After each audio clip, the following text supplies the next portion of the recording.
ನಾವೆಲ್ಲರೂ ಭಯ, ಪಶ್ಚಾತ್ತಾಪ ಮತ್ತು ನೋವಿನ ಒಂದು ದೊಡ್ಡ ಕನಸಿನಲ್ಲಿ ಬದುಕುತ್ತಿದ್ದೇವೆ. ನಿಮ್ಮ ಮನಸ್ಸಿನೊಳಗೆ ನಡೆಯುವ ಅಸಂಖ್ಯಾತ ಯುದ್ಧಗಳಿಂದ ಮುಕ್ತಿ ಪಡೆಯಲು ಕೇವಲ 4 ಸರಳ ಒಪ್ಪಂದಗಳು ಸಾಕು ಎಂದು ನಿಮಗೆ ತಿಳಿದಿದೆಯೇ? ಈ 4 ಸೂತ್ರಗಳು ನಿಮ್ಮ ಆಂತರಿಕ ಸೆರೆಯ ಬಾಗಿಲನ್ನು ಶಾಶ್ವತವಾಗಿ ತೆರೆಯುವ ಕೀಲಿ ಕೈಗಳಾಗಿವೆ. ಪುಸ್ತಕಧಾರೆಗೆ, ಜ್ಞಾನ ಮತ್ತು ಅರಿವಿನ ಮಹಾಸಾಗರವಾದ ನಿಮ್ಮೆಲ್ಲರ ನೆಚ್ಚಿನ ವೇದಿಕೆಗೆ ಪ್ರೀತಿಯ ಸ್ವಾಗತ. ಇಂದಿನ ಸಂಚಿಕೆಯಲ್ಲಿ ನಮ್ಮ ಬದುಕಿನ ಸ್ವರೂಪವನ್ನೇ ಬದಲಾಯಿಸುವ ಶಕ್ತಿ ಹೊಂದಿರುವ ಒಂದು ಅಮೋಘ ಕೃತಿಯನ್ನು ನಾವು ಆಳವಾಗಿ ವಿಶ್ಲೇಷಿಸುತ್ತೇವೆ. ಡಾನ್ ಮಿಗ್ವೆಲ್ ರೂಯಿಸ್ ಅವರ ದ ಫೋರ್ ಅಗ್ರಿಮೆಂಟ್ಸ್. ಈ ಪುಸ್ತಕವು ವ್ಯಕ್ತಿಗತ ಸ್ವಾತಂತ್ರ್ಯ ಮತ್ತು ಆಧ್ಯಾತ್ಮಿಕ ಬೆಳವಣಿಗೆಯ ಹಾದಿಯನ್ನು ಸ್ಪಷ್ಟವಾಗಿ ತೋರಿಸುತ್ತದೆ. ನಮ್ಮ ನಿರಂತರ ಪ್ರಯತ್ನ ಏನೆಂದರೆ ನಿಮಗೆ ಸಾರಾಂಶ ಮಾತ್ರ ನೀಡದೆ ಆ ವಿಷಯದ ಗಹನವಾದ ಒಳನೋಟಗಳನ್ನು ನೀಡಬೇಕು ಎಂಬುದು. ಹಾಗಾಗಿ ಈ ವಿಶ್ಲೇಷಣೆ ಸ್ವಲ್ಪ ದೀರ್ಘವಾಗಬಹುದು, ಆದರೆ ಇದು ನಿಮ್ಮ ಅರಿವನ್ನು ಹೆಚ್ಚಿಸುವಲ್ಲಿ ಯಾವುದೇ ರಾಜಿ ಮಾಡಿಕೊಳ್ಳುವುದಿಲ್ಲ. ಶಾಂತ ಮತ್ತು ಒಳನೋಟವುಳ್ಳ ಧ್ವನಿಯಲ್ಲಿ ಈ ಸತ್ಯದ ಪ್ರಯಾಣಕ್ಕೆ ನಿಮ್ಮೆಲ್ಲರನ್ನು ನಾನು ಆಹ್ವಾನಿಸುತ್ತಿದ್ದೇನೆ. Part 1, the journey to freedom, ಸ್ವಾತಂತ್ರ್ಯದ ಪಯಣ. ಈ 4 ಒಪ್ಪಂದಗಳ ಮಹತ್ವವನ್ನು ಅರಿಯುವ ಮೊದಲು ನಮ್ಮ ಬದುಕಿನ ಗುರಿ ಏನು ಎಂಬುದನ್ನು ನಾವು ಅರ್ಥ ಮಾಡಿಕೊಳ್ಳಬೇಕು. ಲೇಖಕರು ಹೇಳುವಂತೆ ಈ ಗುರಿಯನ್ನು ಮೋಸೆಸ್ ಅವರು ಪ್ರಾಮಿಸ್ಡ್ ಲ್ಯಾಂಡ್, ಬುದ್ಧ ಅವರು ನಿರ್ವಾಣ, ಜೀಸಸ್ ಅವರು ಸ್ವರ್ಗ, ಹೆವನ್ ಮತ್ತು ಟೋಲ್ಟೆಕ್ಗಳು ಹೊಸ ಕನಸು, ಅ ನ್ಯೂ ಡ್ರೀಮ್ ಎಂದು ಕರೆದಿದ್ದಾರೆ. ಅಂದರೆ ಭಯ ಮತ್ತು ಮಿತಿಯಿಲ್ಲದ ಒಂದು ಪರಿಪೂರ್ಣ ಸ್ಥಿತಿಗೆ ತಲುಪುವುದೇ ನಮ್ಮ ಆಧ್ಯಾತ್ಮಿಕ ಮತ್ತು ಮಾನಸಿಕ ಬೆಳವಣಿಗೆಯ ಮೂಲ ಉದ್ದೇಶವಾಗಿದೆ. ಈ ಜ್ಞಾನದ ಮೂಲವನ್ನು ನೋಡೋಣ. ಸಾವಿರಾರು ವರ್ಷಗಳ ಹಿಂದೆ ಟೋಲ್ಟೆಕ್ಗಳನ್ನು ದಕ್ಷಿಣ ಮೆಕ್ಸಿಕೋದಲ್ಲಿ ಜ್ಞಾನದ ಪುರುಷರು ಮತ್ತು ಮಹಿಳೆಯರು ಎಂದು ಕರೆಯಲಾಗುತ್ತಿತ್ತು. ಕ್ರಿಶ 9ನೇ ಮತ್ತು 12ನೇ ಶತಮಾನದ ನಡುವೆ ಪುರಾತನ ಮೆಕ್ಸಿಕೋದಲ್ಲಿ ಅಭಿವೃದ್ಧಿ ಹೊಂದಿದ ಟೋಲ್ಟೆಕ್ ಸಂಸ್ಕೃತಿಯು ಸಾವಿರಾರು ವಿಭಿನ್ನ ಧ್ವನಿಗಳ ನರಕವನ್ನು ವಿವರಿಸಲು ಮೈಟೋಟೆ ಎಂಬ ಪದವನ್ನು ಬಳಸುತ್ತಿತ್ತು. ಇದು ನಮ್ಮ ಮನಸ್ಸಿನ ಸ್ಥಿತಿಯನ್ನು ವಿವರಿಸುತ್ತದೆ.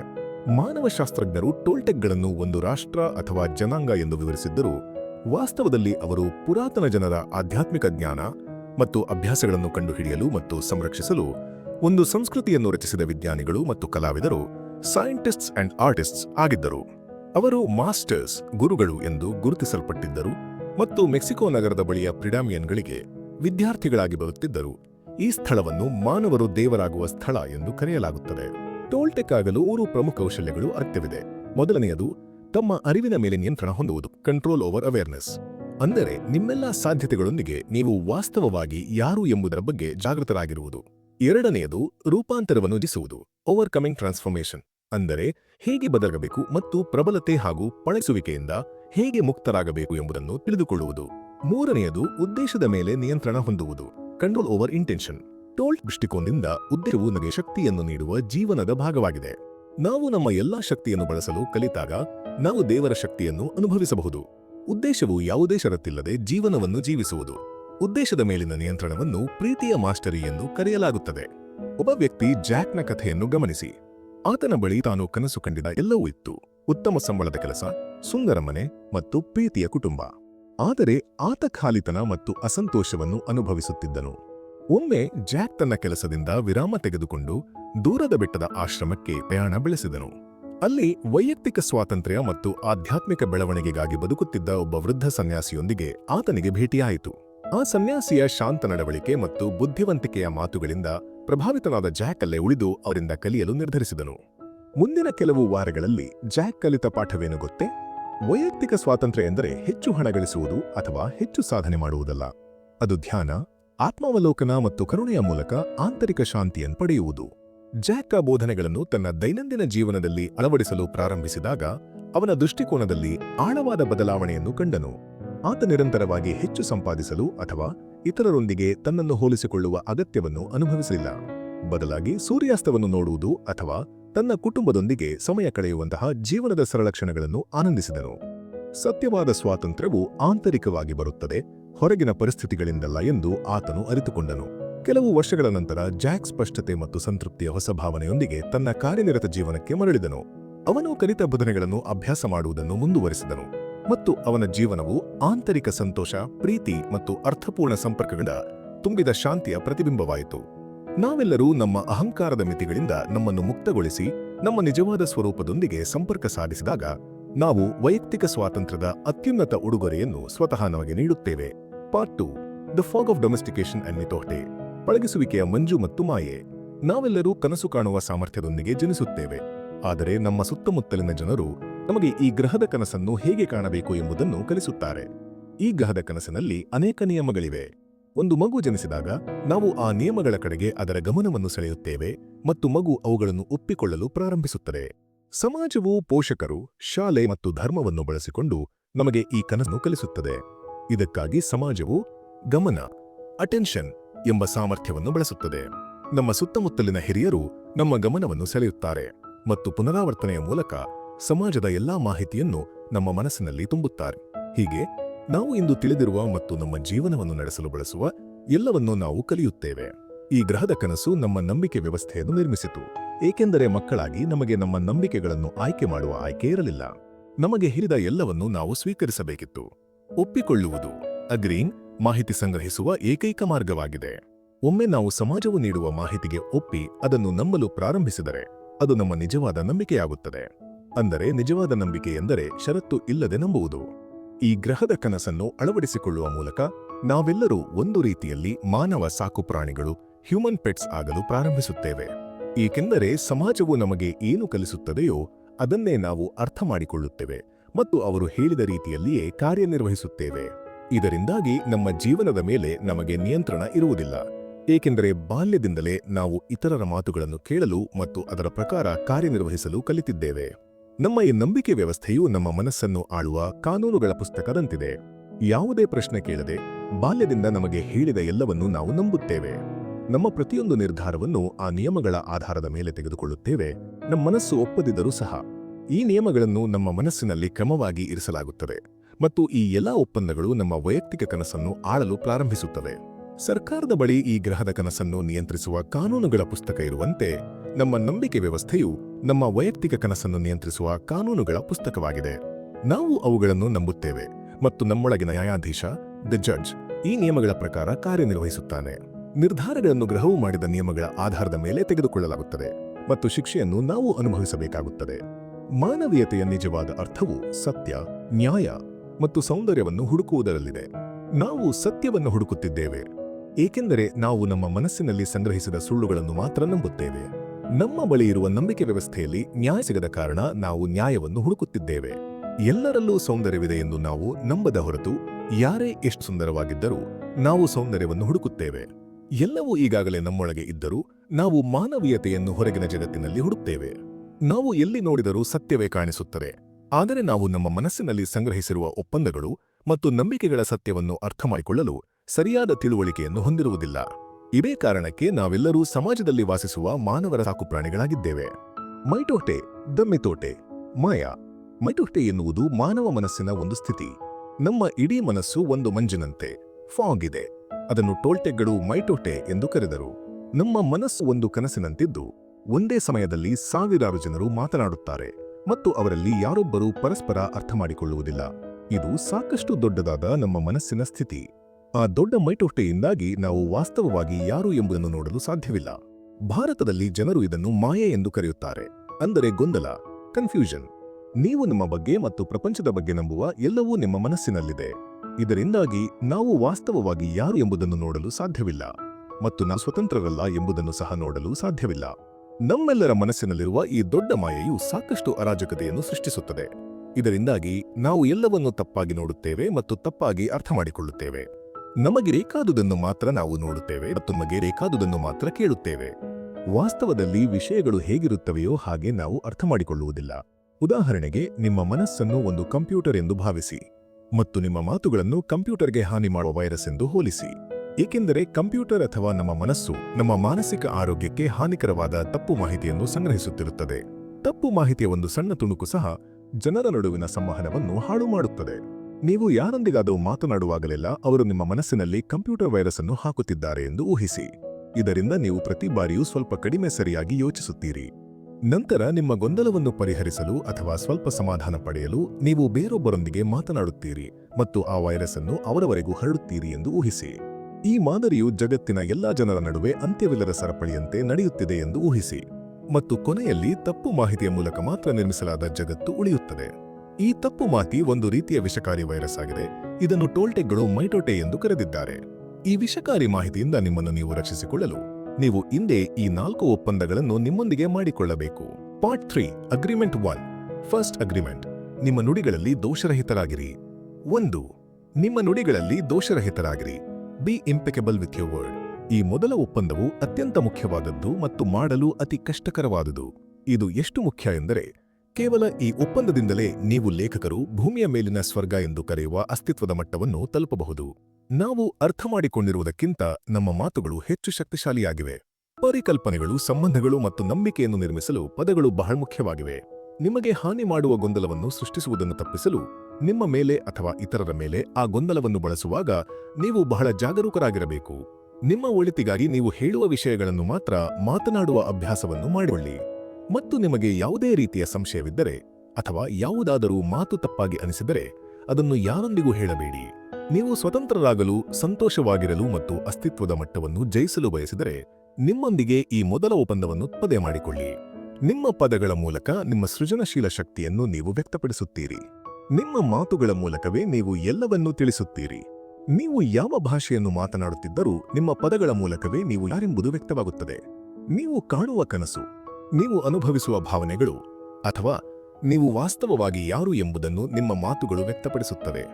ಆದ್ದರಿಂದ ಮಾತನಾಡುವಾಗ ನೀವು ಯಾವ ರೀತಿಯ ಪದಗಳನ್ನು ಬಳಸುತ್ತೀರಿ ಎಂಬುದರ ಬಗ್ಗೆ ಗಮನವಿರಲಿ. ನಿಮ್ಮ ನುಡಿಗಳಲ್ಲಿ ದೋಷರಹಿತರಾಗಿರುವುದು ಎಂದರೆ ನಿಮ್ಮ ಶಕ್ತಿಯನ್ನು ಸರಿಯಾಗಿ ಬಳಸಿಕೊಳ್ಳುವುದು.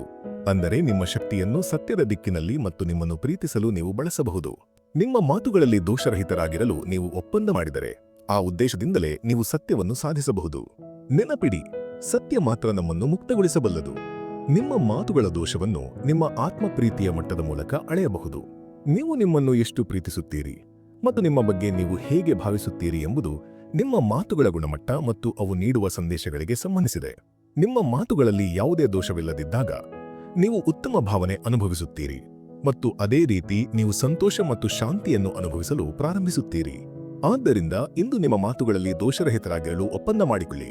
ಪದಗಳು ಕಪ್ಪು ಮತ್ತು ಬಿಳಿ ಮಾಂತ್ರಿಕ ಶಕ್ತಿಯಂತೆ.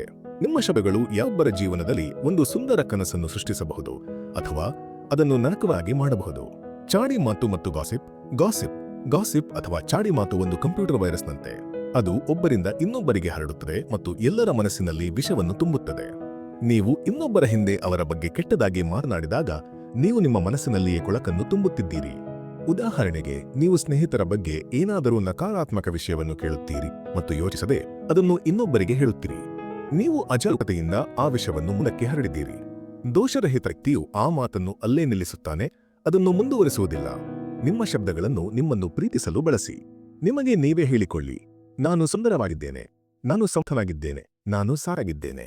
ನೀವು ನಿಮ್ಮೊಂದಿಗೆ ಪ್ರೀತಿಯಿಂದ ಮಾತನಾಡಲು ಪ್ರಾರಂಭಿಸಿದಾಗ ನಿಮ್ಮೊಳ ನ್ಯಾಯಾಧೀಶ ದಿಗಜ್ ದುರ್ಬಲನಾಗಲು ಪ್ರಾರಂಭಿಸುತ್ತಾನೆ. ನೀವು ನಿಮ್ಮ ವಿರುದ್ಧ ಪಾಪ ಮಾಡುವುದನ್ನು ನಿಲ್ಲಿಸುತ್ತೀರಿ. ಲೇಖಕರು ಹೇಳುವಂತೆ ಮನುಷ್ಯನ ಮನಸ್ಸು ಫಲವತ್ತಾದ ಭೂಮಿಯಂತಿದೆ. ನೀವು ಅದರಲ್ಲಿ ವಿಷಕಾರಿ ಸಿಪ್ನ ಬೀಜವನ್ನು ಬಿತ್ತಬಹುದು ಅಥವಾ ಪ್ರೀತಿಯ ಬೀಜಗಳನ್ನು ಬಿತ್ತಬಹುದು. ಆಯ್ಕೆ ಯಾವಾಗಲೂ ನಿಮ್ಮದಾಗಿರುತ್ತದೆ. Part 4, agreement two second agreement. ವೈಯಕ್ತಿಕವಾಗಿ ಯಾವುದನ್ನು ತೆಗೆದುಕೊಳ್ಳಬೇಡಿ. 2. ವೈಯಕ್ತಿಕವಾಗಿ ಯಾವುದನ್ನು ತೆಗೆದುಕೊಳ್ಳಬೇಡಿ. Don't take anything personally. ಮುಂದಿನ 3 ಒಪ್ಪಂದಗಳು ವಾಸ್ತವವಾಗಿ ಮೊದಲ ಒಪ್ಪಂದದಿಂದಲೇ ಹುಟ್ಟಿಕೊಂಡಿವೆ. 2ನೇ ಒಪ್ಪಂದವನ್ನು ಮಾಡಲು ನೀವು ನಿಮ್ಮೊಂದಿಗೆ ಮಾಡಿದ ಮೊದಲ ಒಪ್ಪಂದವನ್ನು ನೆನಪಿನಲ್ಲಿ ಮತ್ತು ಅದನ್ನು ನಿಮ್ಮ ಜೀವನದಲ್ಲಿ ಸದಾ ಅಳವಡಿಸಿಕೊಳ್ಳಿ. ನೀವು ಮೊದಲ 2 ಒಪ್ಪಂದಗಳನ್ನು ಅಭ್ಯಾಸ ಮಾಡಿದರೆ ಭೂಮಿಯ ಮೇಲಿನ ನರಕದಲ್ಲಿ ನಿಮ್ಮನ್ನು ಸಿಲುಕಿಸುವ 75% ಋಣಾತ್ಮಕ ಒಪ್ಪಂದಗಳನ್ನು ನೀವು ಸುಲಭವಾಗಿ ನಿಭಾಯಿಸಬಹುದು. ನೀವು ಈ 2ನೇ ಒಪ್ಪಂದವನ್ನು ಅಭ್ಯಾಸ ಮಾಡಿದರೆ ಯಾವುದು ನಿಮ್ಮನ್ನು ಮತ್ತೆ ನರಕಕ್ಕೆ ತಳ್ಳಲು ಸಾಧ್ಯವಿಲ್ಲ. ನೀವು ವೈಯಕ್ತಿಕವಾಗಿ ಏನನ್ನೂ ತೆಗೆದುಕೊಳ್ಳದಿದ್ದಾಗ ನೀವು ಒಂದು ದೊಡ್ಡ ಸ್ವಾತಂತ್ರ್ಯವನ್ನು ಹೊಂದಿರುತ್ತೀರಿ. ಆದರೆ ನೀವು ಅದನ್ನು ವೈಯಕ್ತಿಕವಾಗಿ ಎದುರುಗೊಂಡಾಗ ನಿಮಗೆ ಹೇಳಿದ ಎಲ್ಲವನ್ನೂ ನೀವು ಒಪ್ಪುತ್ತೀರಿ. ನೀವು ಆ ವಿಷಯಗಳಿಗೆ ಅನುಮೋದನೆ ನೀಡಿದ ತಕ್ಷಣ ನೀವು ನರಕದ ಕನಸಿನಲ್ಲಿ ಸಿಲುಕಿಕೊಳ್ಳುತ್ತೀರಿ. ನೀವು ಸಿಲುಕಿಕೊಳ್ಳಲು ಕಾರಣವೇನು? ಲೇಖಕರು ಅದನ್ನು ವೈಯಕ್ತಿಕ ಮಹತ್ವ, ಪರ್ಸನಲ್ ಇಂಪಾರ್ಟೆನ್ಸ್ ಎಂದು ಕರೆಯುತ್ತಾರೆ. ವೈಯಕ್ತಿಕ ಮಹತ್ವ ಅಥವಾ ವೈಯಕ್ತಿಕವಾಗಿ ತೆಗೆದುಕೊಳ್ಳುವುದು ನಿಮ್ಮನ್ನು ಸ್ವಾರ್ಥಿ ಅಥವಾ ದುರಾಸೆಯವರನ್ನಾಗಿ ಮಾಡುತ್ತದೆ. ಏಕೆಂದರೆ ಎಲ್ಲವೂ ನಮ್ಮ ಬಗ್ಗೆಯೇ ಇದೆ ಎಂದು ನಾವು ಊಹೆಗಳನ್ನು ಮಾಡಿಕೊಳ್ಳುತ್ತೇವೆ. ನಮ್ಮ ಬಲಪಡಿಸುವಿಕೆಯ ಸಮಯದಲ್ಲಿ ನಾವು ಎಲ್ಲವನ್ನೂ ವೈಯಕ್ತಿಕವಾಗಿ ತೆಗೆದುಕೊಳ್ಳಲು ಕಲಿಯುತ್ತೇವೆ. ನೀವು ಯೋಚಿಸುವ, ನೀವು ಅನುಭವಿಸುವ ಎಲ್ಲವೂ ನಿಮ್ಮ ಸಮಸ್ಯೆ ಮಾತ್ರ. ಅದು ಬೇರೆ ಯಾರಿಗೂ ಸಂಬಂಧಿಸಿರುವುದಿಲ್ಲ. ನೀವು ಜಗತ್ತನ್ನು ನೋಡುವ ವಿಧಾನವದು. ಇದು ವೈಯಕ್ತಿಕವಲ್ಲ, ಏಕೆಂದರೆ ನೀವು ಬೇರೆಯವ ಜೊತೆಯಲ್ಲ, ನಿಮ್ಮೊಂದಿಗೆ ನೀವೇ ವರ್ತಿಸುತ್ತಿರುತ್ತೀರಿ. ಇತರರ ನಂಬಿಕೆ ವ್ಯವಸ್ಥೆ ಅವರಿಗೆ ಸಂಬಂಧಿಸಿದ್ದಾಗಿರುತ್ತೆ. ಆದ್ದರಿಂದ ಅವರು ನಿಮ್ಮ ಬಗ್ಗೆ ಏನೇ ಯೋಚಿಸಿದರೂ ಅದು ವಾಸ್ತವವಾಗಿ ಅವರ ಬಗ್ಗೆಯೇ ಇರುತ್ತೆ. ಏಕೆಂದರೆ ನಾವೆಲ್ಲರೂ ನಮ್ಮ ಗ್ರಹಿಕೆಯ ಶಕ್ತಿಯ ಪ್ರಕಾರ ಜನರನ್ನು ಗುರುತಿಸುತ್ತೇವೆ. ನೀವು ಭಯವಿಲ್ಲದೆ ಬದುಕಿದರೆ ಅಥವಾ ನೀವು ಯಾರನ್ನಾದರೂ ಪ್ರೀತಿಸಿದರೆ ಯಾವುದೇ ಭಾವನೆಗಳಿಗೆ ನಿಮ್ಮ ಜೀವನದಲ್ಲಿ ಜಾಗ ಇರುವುದಿಲ್ಲ. ನೀವು ಈ ಯಾವುದೇ ಭಾವನೆಗಳನ್ನು ಅನುಭವಿಸದಿದ್ದರೆ ನೀವು ಉತ್ತಮ ಭಾವನೆ ಅನುಭವಿಸುವುದು ಹೆಚ್ಚು ಸಾಧ್ಯ. ನೀವು ಉತ್ತಮ ಭಾವನೆ ಅನುಭವಿಸಿದಾಗ ನಿಮ್ಮ ಸುತ್ತಲಿನ ಎಲ್ಲವೂ ಉತ್ತಮವಾಗಿರುತ್ತದೆ. ನಿಮ್ಮ ಸುತ್ತಲಿನ ಎಲ್ಲವೂ ಉತ್ತಮವಾಗಿದ್ದಾಗ ಎಲ್ಲವೂ ನಿಮಗೆ ಸಂತೋಷವನ್ನು ನೀಡುತ್ತದೆ. ನೀವು ನಿಮ್ಮ ಸುತ್ತಮುತ್ತಲಿನ ಎಲ್ಲವನ್ನೂ ಪ್ರೀತಿಸುತ್ತೀರಿ, ಏಕೆಂದರೆ ನೀವು ನಿಮ್ಮನ್ನು ಪ್ರೀತಿಸುತ್ತಿರುತ್ತೀರಿ. ನೀವು ಹೇಗಿದ್ದೀರೋ ಹಾಗೆ ಇರಲು ನೀವು ಇಷ್ಟಪಡುತ್ತೀರಿ ಮತ್ತು ನೀವು ನಿಮ್ಮ ಜೀವನದಿಂದ ಸಂತೋಷವಾಗಿರುವುದರಿಂದ ತೃಪ್ತರಾಗಿರುತ್ತೀರಿ. ಆದ್ದರಿಂದ ನೀವು ಸಂತೋಷ ಒಪ್ಪಂದವನ್ನು ನಿಮ್ಮೊಂದಿಗೆ ಮಾಡಿಕೊಳ್ಳಬೇಕು. ನೀವು ವೈಯಕ್ತಿಕವಾಗಿ ಯಾವುದನ್ನು ತೆಗೆದುಕೊಳ್ಳಬಾರದು, ಏಕೆಂದರೆ ವಿಷಯಗಳನ್ನು ವೈಯಕ್ತಿಕವಾಗಿ ತೆಗೆದುಕೊಳ್ಳುವುದರಿಂದ ನೀವು ನಿಮ್ಮನ್ನು ಪ್ರೀತಿಸುವುದನ್ನು ಕಡಿಮೆ ಮಾಡುತ್ತೀರಿ. ನಾವೆಲ್ಲರೂ ವಿಭಿನ್ನ ಮಟ್ಟಗಳಲ್ಲಿ ಮತ್ತು ವಿಭಿನ್ನ ರೀತಿಯಲ್ಲಿ ದುಃಖವನ್ನು ಎದುರಿಸುತ್ತೇವೆ ಮತ್ತು ಈ ದುಃಖಗಳನ್ನು ಕಾಪಾಡಿಕೊಳ್ಳಲು ನಾವು ಪರಸ್ಪರ ಬೆಂಬಲಿಸುತ್ತೇವೆ. ನೋವಿನಲ್ಲಿರುವಾಗ ಮನುಷ್ಯರು ಯಾವಾಗಲೂ ಪರಸ್ಪರ ಸಹಾಯ ಮಾಡಲು ಸಿದ್ಧರಿರುತ್ತಾರೆ. ನೀವು ಎಂದಿಗೂ ಇತರರ ಕಾರ್ಯಗಳಿಗೆ ಜವಾಬ್ದಾರರಾಗಿರುವುದಿಲ್ಲ. ನೀವು ಕೇವಲ ನಿಮ್ಮ ಸ್ವಂತ ಕಾರ್ಯಗಳಿಗೆ ಮಾತ್ರ ಜವಾಬ್ದಾರರಾಗಿರ್ತೀರಿ. ನೀವು ಇದನ್ನು ನಿಜವಾಗಿಯೂ ಅರ್ಥ ಮಾಡಿಕೊಂಡಾಗ ಮತ್ತು ವಿಷಯಗಳನ್ನು ವೈಯಕ್ತಿಕವಾಗಿ ತೆಗೆದುಕೊಳ್ಳಲು ನಿರಾಕರಿಸಿದಾಗ ನೀವು ಇತರರ ಮಾತುಗಳು, ಟೀಕೆಗಳು ಅಥವಾ ಕಾರ್ಯಗಳ ವಿರಳವಾಗಿ ತೊಂದರೆಗೊಳಗಾಗುತ್ತೀರಿ. ಇತರರ ವಿಷಯಕ್ಕೆ ನೀವು ಇಮ್ಯೂನ್ ಆಗುವುದು, ಬಿಕಮಿಂಗ್ ಇಮ್ಯೂನ್. ಯಾರಾದರೂ ನಿಮ್ಮನ್ನು ಕುರಿತು ಏನಾದರೂ ಹೇಳಿದರೆ, ಉದಾಹರಣೆಗೆ ನೀವು ದಪ್ಪ ಅಥವಾ ತೆಳ್ಳಗಿದ್ದೀರಿ ಎಂದು, ಅವರು ವಾಸ್ತವವಾಗಿ ತಮ್ಮ ಮನಸ್ಸಿನಲ್ಲಿರುವ ದಪ್ಪ ಅಥವಾ ತೆಳ್ಳಗಿನ ಕಲ್ಪನೆಯ ಬಗ್ಗೆ ಮಾತನಾಡುತ್ತಿರುತ್ತಾರೆ. ಅದರ ಮತ್ತು ನಿಮಗೂ ಯಾವುದೇ ಸಂಬಂಧವಿರುವುದಿಲ್ಲ. ಅವರು ತಮ್ಮದೇ ಕಥೆಯನ್ನು ನಿಮಗೆ ಹೇಳುತ್ತಿರುತ್ತಾರೆ. ನೀವು ರಸ್ತೆಯಲ್ಲಿ ನಡೆಯುತ್ತಿದ್ದೀರಿ ಮತ್ತು ಅಪರಿಚಿತ ವ್ಯಕ್ತಿಯೊಬ್ಬರು ನಿಮ್ಮನ್ನು ನೋಡಿ ಕೆಟ್ಟ ಸನ್ನೆ ಮಾಡಿದರು ಎಂದು ಊಹಿಸಿ. ನೀವು ಇಡೀ ದಿನ ಅದರ ಬಗ್ಗೆ ಯೋಚಿಸುತ್ತೀರಿ, ನಾನು ಏನು ಮಾಡಿದೆ? ಸತ್ಯವೇನೆಂದೇ ಆ ವ್ಯಕ್ತಿಯೊಳಗೆ ವಿಷ ತುಂಬಿತ್ತು ಮತ್ತು ನೀವು ಆ ಸಮಯದಲ್ಲಿ ಅಲ್ಲಿ ಇಷ್ಟೇ. ಅವರ ವಿಷ ಅವರಿಗೆ ಸೇರಿದ್ದು ನಿಮಗೆ ಅಲ್ಲ. ನೀವು ವಿಷಯಗಳನ್ನು ವೈಯಕ್ತಿಕವಾಗಿ ತೆಗೆದುಕೊಂಡಾಗ ನೀವು ಆ ವಿಷವನ್ನು ಸಂತೋಷದಿಂದ ಕುಡಿಯುತ್ತೀರಿ. ಅವರು ಹೇಳಿದ ಸುಳ್ಳನ್ನು ನೀವು ಸತ್ಯವೆಂದು ನಂಬುತ್ತೀರಿ ಮತ್ತು ನಿಮಗೆ ನೀವೇ ನೋವುಂಟು ಮಾಡಿಕೊಳ್ಳುತ್ತೀರಿ. ನೆನಪಿಡಿ, ಜನರು ಏನೇ ಹೇಳಿದರು ಅದು ಅವರದೇ ಸತ್ಯ, ನಿಮ್ಮದಲ್ಲ. ನೀವು ಏನನ್ನೂ ವೈಯಕ್ತಿಕವಾಗಿ ತೆಗೆದುಕೊಳ್ಳದಿದ್ದಾಗ ನೀವು ರೋಗ ನಿರೋಧಕ ಶಕ್ತಿಯನ್ನು ಪಡೆದಂತೆ ಆಗುತ್ತೀರಿ. ಲಸಿಕೆ ನಿಮ್ಮನ್ನು ರೋಗದಿಂದ ರಕ್ಷಿಸುವಂತೆ ಈ ಒಪ್ಪಂದವು ನಿಮ್ಮನ್ನು ಇತರರ ಭಾವನಾತ್ಮಕ ವಿಷದಿಂದ ರಕ್ಷಿಸುತ್ತದೆ. ಯಾರಾದರೂ ನಿಮಗೆ ಕಸ ತುಂಬಿದ ಉಡುಗೊರೆಯೊಂದಲು ಬಯಸಿದರೆ ನೀವು ಅದನ್ನು ತೆಗೆದುಕೊಳ್ಳಲು ನಿರಾಕರಿಸಿದರೆ ಆ ಕಸ ಯಾರ ಬಳಿ ಉಳಿಯುತ್ತದೆ? ಅದು ಅದನ್ನು ನೀಡುವವರ ಬಳಿಯೇ. ಜನರ ಅಭಿಪ್ರಾಯಗಳು ಮತ್ತು ಮಾತುಗಳು ಕೂಡ ಹಾಗೆ. ನೀವು ಅವುಗಳನ್ನು ಸ್ವೀಕರಿಸದಿದ್ದರೆ ಅವು ಅವರ ಬಳಿಯೇ ಉಳಿಯುತ್ತವೆ. ಈ ಒಪ್ಪಂದವು ನಿಮಗೆ ಸ್ವಾತಂತ್ರ್ಯವನ್ನು ನೀಡುತ್ತದೆ. ನಿಮಗೆ ಇನ್ನು ಮುಂದೆ ಇತರರ ಅನುಮೋದನೆಯ ಅಗತ್ಯವಿಲ್ಲ. ನೀವು ಯಾರ ಪ್ರಶಂಸೆಯಿಂದಲೂ ಹೆಚ್ಚು ಸಂತೋಷವಾಗುವುದಿಲ್ಲ ಮತ್ತು ಯಾರ ಟೀಕೆಯಿಂದಲೂ ದುಃಖಿತರಾಗುವುದಿಲ್ಲ. ನಿಮ್ಮ ಸಂತೋಷದ ನಿಯಂತ್ರಣ ಈಗ ನಿಮ್ಮ ಕೈಯಲ್ಲಿದೆ. ನೀವು ಇದನ್ನು ಆಳವಾಗಿ ಮಾಡಿಕೊಂಡ್ರೆ ಯಾರು ನಿಮಗೆ ನೋವುಂಟು ಮಾಡಲು ಸಾಧ್ಯವಿಲ್ಲ. ಭಯವಿಲ್ಲದೆ ನೀವು ಹೇಳಬಹುದು, ನಾನು ನಿಮ್ಮನ್ನು ಪ್ರೀತಿಸುತ್ತೇನೆ. ಜನರು ಏನು ಯೋಚಿಸುತ್ತಾರೆ ಎಂಬ ಭಯವಿಲ್ಲದೆ ನಿಮ್ಮ ಹೃದಯದ ಮಾತನ್ನು ಕೇಳಲು ನೀವು ಸ್ವತಂತ್ರರಾಗಿದ್ದೀರಿ. ಇದು ನಿಜವಾದ ಸ್ವಾತಂತ್ರ್ಯ. Part 5 agreement 3 third agreement. ಊಹೆಗಳನ್ನು ಮಾಡಬೇಡಿ. ಊಹೆಗಳನ್ನು ಮಾಡಬೇಡಿ. Don't make assumptions. ಮೂರನೇ ಒಪ್ಪಂದವು ಊಹೆ ಮಾಡುವುದನ್ನು ನಿಲ್ಲಿಸುವುದು. ಎಲ್ಲದರ ಬಗ್ಗೆ ಊಹೆಗಳನ್ನು ಮಾಡುವ ಅಭ್ಯಾಸ ನಮಗಿದೆ. ಊಹೆಗಳನ್ನು ಮಾಡುವುದರಲ್ಲಿನ ಸಮಸ್ಯೆ ಏನೆಂದರೆ ನಾವು ಆ ಊಹೆಗಳನ್ನು ಸತ್ಯವೆಂದು ನಂಬುತ್ತೇವೆ. ನಾವು ಆ ಸತ್ಯವನ್ನು ಸಾಬೀತುಪಡಿಸಲು ಪ್ರಮಾಣವನ್ನು ಮಾಡಬಹುದು. ಇತರರು ಏನು ಮಾಡುತ್ತಿದ್ದಾರೆ ಅಥವಾ ಏನು ಯೋಚಿಸುತ್ತಿದ್ದಾರೆ ಎಂಬುದರ ಬಗ್ಗೆ ನಾವು ಊಹೆಗಳನ್ನು ಮಾಡುತ್ತೇವೆ. ನಾವು ಅದನ್ನು ವೈಯಕ್ತಿಕವಾಗಿ ತೆಗೆದುಕೊಳ್ಳುತ್ತೇವೆ. ನಂತರ ಅವರನ್ನು ದೂಷಿಸಲು ಪ್ರಾರಂಭಿಸುತ್ತೇವೆ ಮತ್ತು ನಮ್ಮ ಮಾತುಗಳೊಂದಿಗೆ ಭಾವನಾತ್ಮಕವಾಗಿ ಪ್ರತಿಕ್ರಿಯಿಸುತ್ತೇವೆ. ಆದ್ದರಿಂದ ನಾವು ಊಹಿಸಿದಾಗ ನಾವು ಸಮಸ್ಯೆಗಳನ್ನು ಆಹ್ವಾನಿಸುತ್ತಿರುತ್ತೇವೆ ಮತ್ತು ನಮ್ಮ ಊಹೆಗಳಿಂದ ಅವುಗಳನ್ನು ತಪ್ಪಾಗಿ ಅರ್ಥೈಸಿಕೊಳ್ಳುತ್ತೇವೆ. ಊಹಿಸುವುದಕ್ಕಿಂತ ಪ್ರಶ್ನೆಗಳನ್ನು ಕೇಳುವುದು ಯಾವಾಗಲೂ ಉತ್ತಮ ಮಾರ್ಗವಾಗಿದೆ, ಏಕೆಂದರೆ ಊಹೆಗಳು ನೋವನ್ನು ಸ್ವೀಕರಿಸಲು ನಮ್ಮನ್ನು ಸಿದ್ಧಪಡಿಸುತ್ತವೆ. ನಮಗೆ ವಾಸ್ತವ ತಿಳಿಯದೆ ಕನಸು ಕಾಣುವ ಅಭ್ಯಾಸವಿದೆ. ನಾವು ಏನನ್ನೂ ಅರ್ಥ ಮಾಡಿಕೊಳ್ಳದ ಕಾರಣ ನಾವು ನಿಜವಾಗಿಯೂ ನಮ್ಮ ಕಲ್ಪನೆಗಳಲ್ಲಿ ವಿಷಯಗಳನ್ನು ಕನಸು ಕಾಣುತ್ತೇವೆ. ನಾವು ಅದರ ಅರ್ಥದ ಬಗ್ಗೆ ಊಹೆಗಳನ್ನು ಮಾಡುತ್ತೇವೆ ಮತ್ತು ಸತ್ಯ ಹೊರಬಂದಾಗ ನಮ್ಮ ಕನಸುಗಳು ಮುರಿದು ಹೋಗುತ್ತವೆ ಮತ್ತು ನಾವು ಅಂದುಕೊಂಡಂತೆ ಅದು ಇರಲಿಲ್ಲ ಎಂದು ನಮಗೆ ತಿಳಿಯುತ್ತದೆ. ನಮ್ಮ ಮನಸ್ಸು ಹೇಗೆ ಕೆಲಸ ಮಾಡುತ್ತದೆ ಎಂಬುದು ಬಹಳ ಆಸಕ್ತಿದಾಯಕವಾಗಿದೆ. ಸುರಕ್ಷಿತ ಭಾವನೆಗಾಗಿ ನಾವು ಎಲ್ಲವನ್ನೂ ಸರಿಯೆಂದು ಸಾಬೀತುಪಡಿಸಬೇಕು, ಎಲ್ಲವನ್ನೂ ಸಮರ್ಥಿಸಬೇಕು ಮತ್ತು ಎಲ್ಲವನ್ನೂ ಮಾಡಿಕೊಳ್ಳಬೇಕು. ನಮ್ಮ ವಾದ ಮಾಡುವ ಮನಸ್ಸು ಅರ್ಥ ಮಾಡಿಕೊಳ್ಳಲು ಸಾಧ್ಯವಾಗದ ಅನೇಕ ವಿಷಯಗಳಿರುವುದರಿಂದ ನಮಗೆ ಉತ್ತರಿಸಬೇಕಾದ ಲಕ್ಷಾಂತರ ಪ್ರಶ್ನೆಗಳಿವೆ. ಉತ್ತರಗಳು ಸರಿಯಾಗಿರುವುದು ಅನಿವಾರ್ಯವಲ್ಲ, ಆದರೆ ಕೇವಲ ಉತ್ತರಗಳು ಮಾತ್ರ ನಮಗೆ ಸುರಕ್ಷಿತ ಭಾವನೆಯನ್ನು ನೀಡುತ್ತವೆ. ಆದ್ದರಿಂದ ನಾವು ಉದ್ದೇಶಪೂರ್ವಕವಾಗಿ ಊಹೆಗಳನ್ನು ಮಾಡುತ್ತಿರುತ್ತೇವೆ. ನಾವು ನಮ್ಮ ಜೀವನವನ್ನು ಹೇಗೆ ನೋಡುತ್ತೇವೆಯೋ ಅದೇ ರೀತಿ ಪ್ರತಿಯೊಬ್ಬರೂ ನಮ್ಮ ಜೀವನವನ್ನು ನೋಡುತ್ತಾರೆ ಎಂದು ನಾವು ಊಹಿಸುತ್ತೇವೆ. ನಾವು ಹೇಗೆ ಯೋಚಿಸುತ್ತೇವೆಯೋ ಹಾಗೆಯೇ ಇತರರು ನಿಜವಾಗಿಯೂ ಯೋಚಿಸುತ್ತಾರೆ ಮತ್ತು ನಾವು ಅನುಭವಿಸುವಂತೆಯೇ ಅವರು ಅನುಭವಿಸುತ್ತಾರೆ ಎಂದು ನಾವು ಊಹಿಸುತ್ತೇವೆ. ನಾವು ಹೇಗೆ ನಿರ್ಣಯಿಸುತ್ತೇವೆಯೋ ಮತ್ತು ನಾವು ಹೇಗೆ ಕೆಟ್ಟದಾಗಿ ವರ್ತಿಸುತ್ತೇವೆಯೋ ಇತರರು ಹಾಗೆಯೇ ಮಾಡುತ್ತಾರೆ ಎಂದು ಊಹಿಸುತ್ತೇವೆ. ಆದರೆ ಇದು ಸತ್ಯವಲ್ಲ. ಬದಲಾಗಿ ನಿಜವಾದ ಪ್ರೀತಿ ಎಂದರೆ ಇತರನ್ನು ಅವರು ನಿಜವಾಗಿಯೂ ಹೇಗಿದ್ದಾರೋ ಹಾಗೆಯೇ ಒಪ್ಪಿಕೊಳ್ಳುವುದು, ಮತ್ತು ಇದು ಮನುಷ್ಯನ ಅತಿದೊಡ್ಡ ಊಹೆಯಾಗಿದೆ. ನೀವು ಊಹೆಗಳನ್ನು ಮಾಡುವುದನ್ನು ನಿಲ್ಲಿಸಿದ ದಿನ ನೀವು ಭಾವನಾತ್ಮಕ ಪ್ರತಿಕ್ರಿಯೆಗಳಿಂದ ಮುಕ್ತರಾಗಿ ಸ್ಪಷ್ಟವಾಗಿ ಸಂವಹನ ಮಾಡಲು ಆರಂಭಿಸಬಹುದು. ಊಹೆಗಳನ್ನು ಮಾಡುವುದರಿಂದ ನಿಮ್ಮ ಮಾತುಗಳು ದೋಷಪೂರಿತವಾಗುತ್ತವೆ. ಆದ್ದರಿಂದ ಊಹೆಗಳನ್ನು ಮಾಡಬೇಡಿ. ಸ್ಪಷ್ಟ ಸಂವಹನದ ಕಲೆ, the art of clear communication. ಊಹೆಗಳನ್ನು ತಪ್ಪಿಸಲು ಉತ್ತಮ ಮಾರ್ಗವೆಂದರೆ ಸ್ಪಷ್ಟ ಸಂವಹನ. ನಿಮಗೆ ಏನನ್ನುವುದು ಉದ್ದೇಶವು ಅದನ್ನೇ ಸ್ಪಷ್ಟವಾಗಿ ಹೇಳಿ. ಸುತ್ತಿ ಬಳಸಿ ಮಾತನಾಡಬೇಡಿ. ನಮ್ಮ ಆತ್ಮೀಯರು, ಸ್ನೇಹಿತರು ಅಥವಾ ಪಾಲುದಾರರು ನಾವೇನು ಹೇಳುತ್ತೇವೆ ಎಂದು, ನಾವು ಬಯಸುತ್ತೇವೆ ಎಂಬುದನ್ನು ಹೇಳದೆ ಅರ್ಥ ಮಾಡಿಕೊಳ್ಳುತ್ತಾರೆ ಎಂದು ನಾವು ಸಾಮಾನ್ಯವಾಗಿ ನಿರೀಕ್ಷಿಸುತ್ತೇವೆ. ಅವರು ಅರ್ಥ ಮಾಡಿಕೊಳ್ಳದಿದ್ದಾಗ ನಾವು ದುಃಖಿತರಾಗುತ್ತೇವೆ. ಹೀಗೆ ಯೋಚಿಸುವುದು ತಪ್ಪು. ಉದಾಹರಣೆಗೆ, ಒಬ್ಬ ಹೆಂಡತಿ ಗಂಡನು ಮನೆಯ ಕೆಲಸಗಳಲ್ಲಿ ಸಹಾಯ ಮಾಡಬೇಕೆಂದು ಬಯಸುತ್ತಾಳೆ. ಆದರೆ ನೇರವಾಗಿ ಹೇಳುವ ಬದಲು ನಾನು ಇಡೀ ದಿನ ಕೆಲಸ ಮಾಡುತ್ತಲೇ ಇರುತ್ತೆ ಎಂದು ಗೇಲಿ ಮಾಡುತ್ತಾಳೆ. ಗಂಡನಿಗೆ ಅವಳು ಏನು ಹೇಳಲು ಬಯಸುತ್ತಾಳೆಂದು ಅರ್ಥವಾಗುವುದೇ ಇಲ್ಲ. ಅವಳು ನೇರವಾಗಿ ನೀವು ನನಗೆ ಸಹಾಯ ಮಾಡಬಹುದೇ ಎಂದು ಕೇಳಿದ್ದರೆ ಬಹುಶಃ ಕೆಲಸ ಆಗುತ್ತಿತ್ತು. ಸ್ಪಷ್ಟವಾಗಿ ಮಾತನಾಡಲು ಭಯಪಡಬೇಡಿ. ಇದು ನಿಮ್ಮ ಸಂಬಂಧಗಳನ್ನು ದುರ್ಬಲಗೊಳಿಸದೆ ಬಲಪಡಿಸುತ್ತದೆ.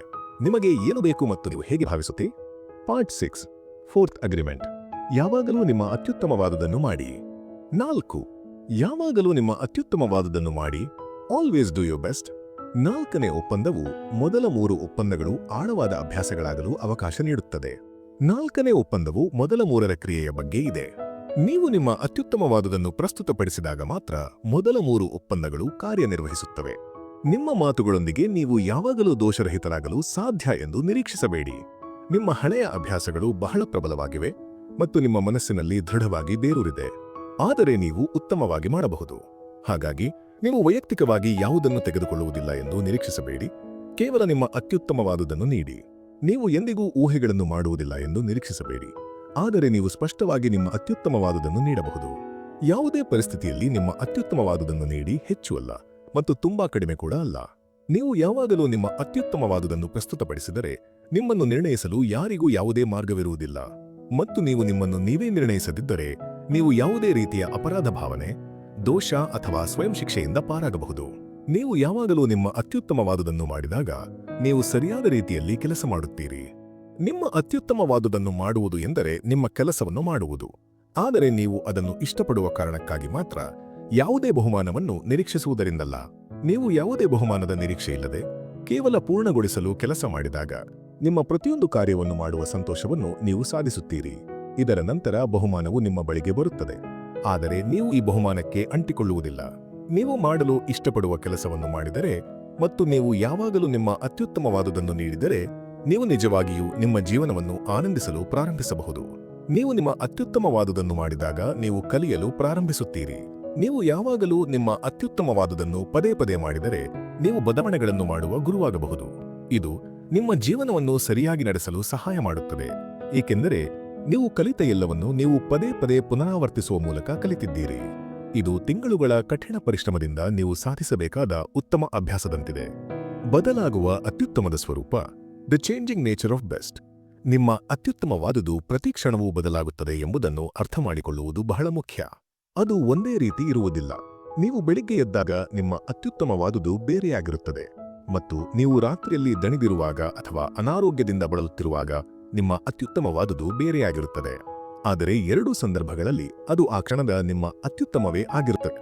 ಉದಾಹರಣೆಗೆ, ಒಬ್ಬ ಕ್ರೀಡಾಪಟು ಸಂಪೂರ್ಣವಾಗಿ ಆರೋಗ್ಯವಾಗಿರುವಾಗ ಅವನ ಅತ್ಯುತ್ತಮವಾದುದು 100 ಮೀಟರ್ ಓಟವನ್ನು 10 ಸೆಕೆಂಡುಗಳಲ್ಲಿ ಪೂರ್ಣಗೊಳಿಸುವುದು ಆಗಿರಬಹುದು. ಆದರೆ ಅವನ ಕಾಲಿಗೆ ಗಾಯವಾಗಿದ್ದರೆ ಅವನ ಅತ್ಯುತ್ತಮವಾದುದು ಆ ಓಟವನ್ನು ಕೇವಲ ಪೂರ್ಣಗೊಳಿಸುವುದೇ ಆಗಿರಬಹುದು. ಎರಡೂ ಪ್ರಯತ್ನಗಳು ಆ ಕ್ಷಣದ ಅವನ ಅತ್ಯುತ್ತಮವಾಗಿವೆ.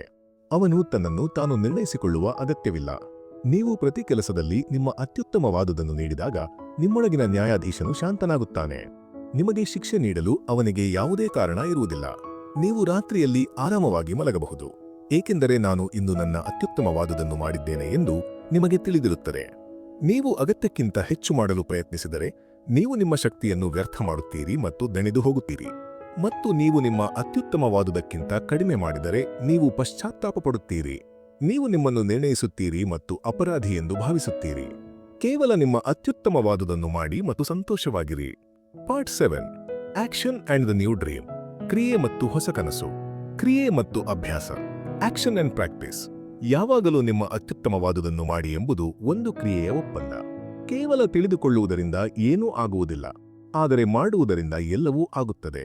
ಲೇಖಕರು ಹೇಳುತ್ತಾರೆ, ಕ್ರಿಯೆಯು ಜೀವನವನ್ನು ಪೂರ್ಣವಾಗಿ ಜೀವಿಸುವುದರ ಬಗ್ಗೆ. ಕ್ರಿಯೆ ಇಲ್ಲದಿರುವುದು ಎಂದರೆ ನಾವು ಜೀವನವನ್ನು ನಿರಾಕರಿಸುವ ಮಾರ್ಗವಾಗಿದೆ. ಉದಾಹರಣೆಗೆ, ಒಬ್ಬ ವ್ಯಕ್ತಿ ಈ 4 ಒಪ್ಪಂದಗಳ ಪುಸ್ತಕವನ್ನು ಓದಿದನು.